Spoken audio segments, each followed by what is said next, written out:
Main mages stop right there. Your next move is not more mages, it's actually infantry. And in this video I'm going to share with you what I'm going to focus as infantry for my legions. I think I already shared my 4 mage legions.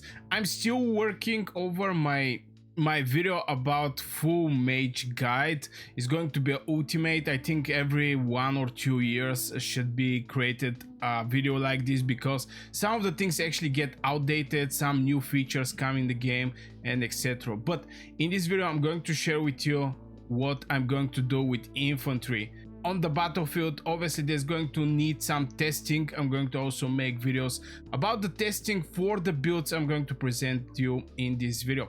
So first thing first is going to be which heroes I'm going to use and how many legions. Now the best thing for me is going to be just a single legion, because I'm going to be out with 4, in my opinion, nice mage legions. So who is going to be this one legion? Is going to be Goresh with Kuma. Obviously right now they are still in progress. I have to actually level up Kuma. I think I should be able to get 1 more level, but yeah, with the PvP things is going to be way more easy. Obviously I have to also boost the dispel, but I'm waiting for the new mages to see how the things are there. So Goresh is going to be the main hero or commander who is going to lead the legion. Why I actually pick the Goresh is pretty simple. I just don't like support talent trees. I mean, what the support talent tree is going to give to my legion? Obviously this legion is going to be over HP mechanics.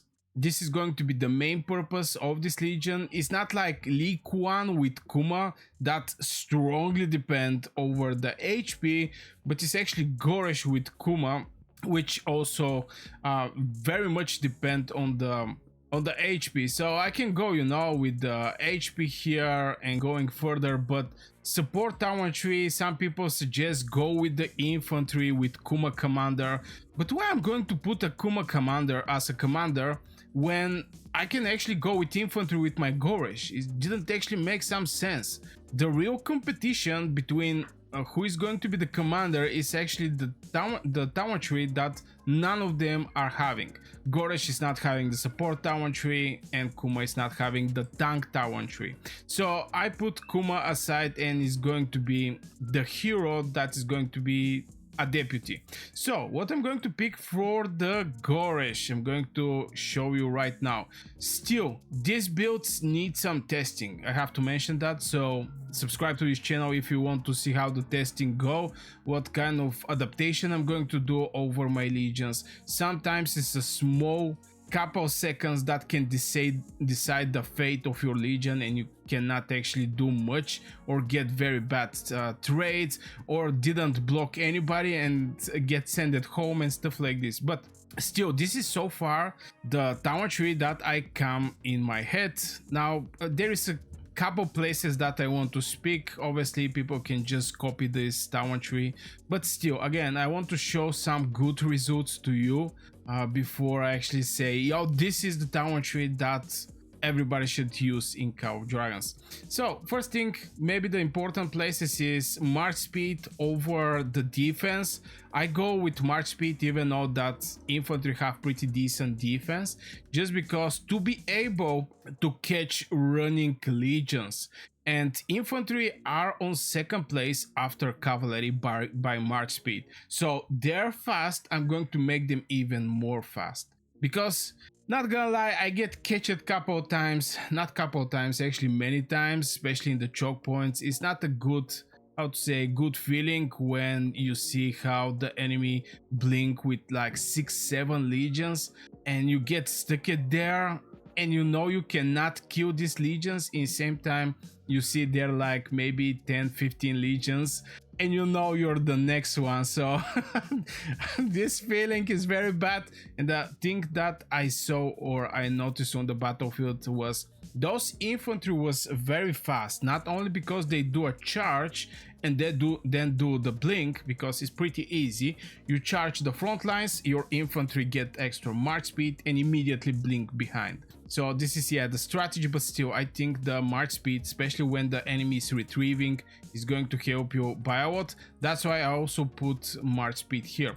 Obviously the main mechanic is going to be the HP. So in the tank I actually reduce the counter attack damage that I'm receiving, because when you do a blink, you're in the melee range with all the mages and everybody's attacking you. So by reducing by 4% the damage that you're receiving from everybody, I mean marksmen, mages, whatever, it's just very nice. Obviously some rage.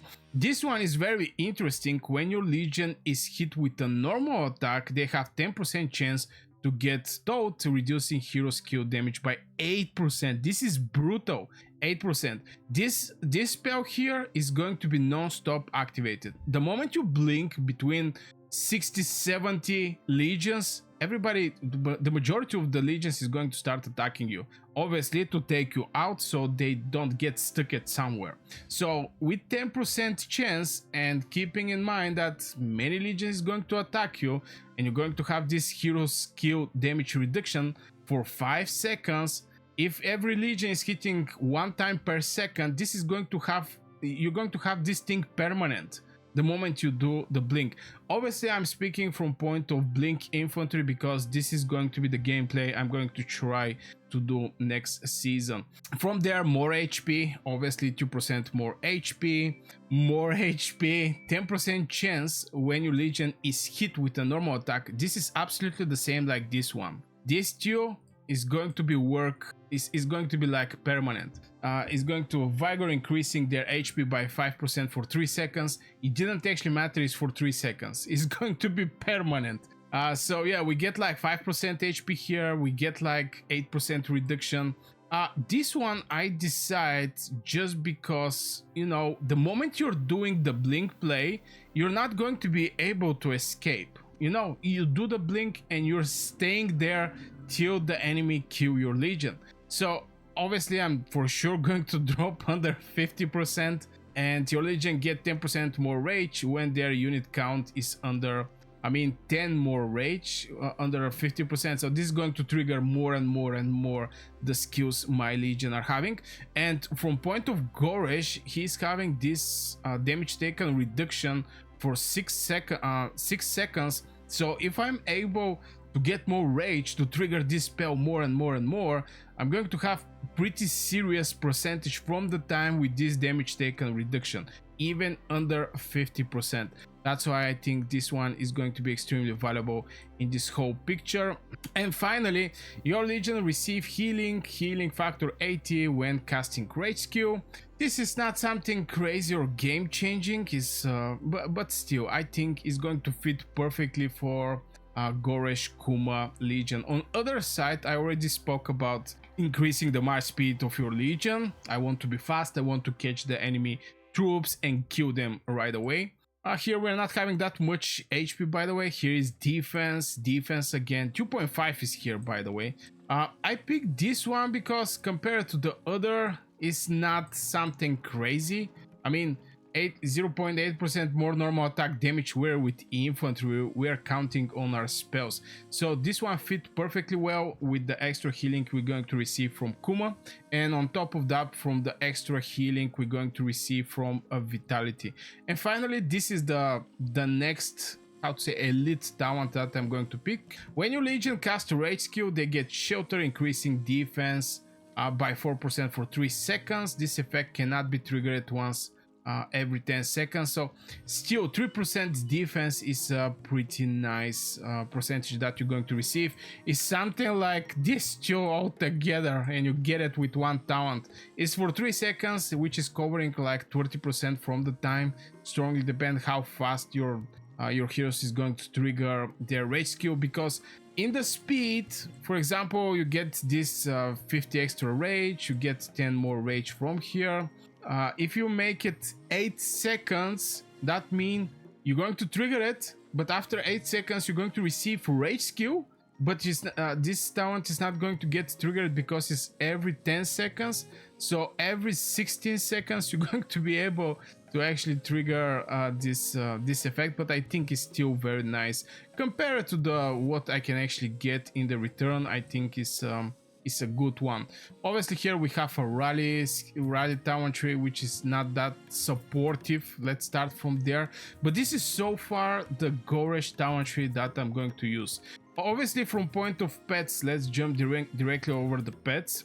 Now right now I'm using Brune Bear, and it's going to continue be a Brune Bear till I level up a Sand Lizard, because just some of the spells here are very nice. I invest in this pet, so obviously this is not that crazy or the right build, if I remember right. I don't know why I put these spells. Don't guys roast me in the comments. Your burgers, why you have fierce attack? I know I have to have, but why I have specific skill there. So it's going to be Brune Bear, and I'm slowly going to work over the Sand Lizard. I'm close to actually I'm close to get 3-star for the talent for my Sapphire Faedrake, and from there I'm going to invest in this spell. I'm going to make a separate video for my Sapphire Faedrake and how I'm going to build it. So again, don't forget to subscribe to this channel if you're looking to get this type of content. So yeah, this is from point of pets. Is going to be Brune Bear till I actually take out Brune Bear. It's a nice one, but yeah. From point of artifact, Storm Arrow is going to be the artifact I'm going to use. It's level 4. Still not that lucky with this artifact. I think you can actually, everybody can actually receive this artifact. I think it was for free. I mean, not for free, but from this place. Actually, it's not. Oh, actually, it's here. Yeah. So if I get lucky, maybe one day, maybe I'm going to get lucky right now. Let's try it. It's going to be now or never. And most likely it's going to be never. Oh my god. No, the Mana Stone of Hunter. Nah, I'm not going to spend. Yeah, we didn't get it, but it's level 4. It's going to do the work definitely for the Goresh.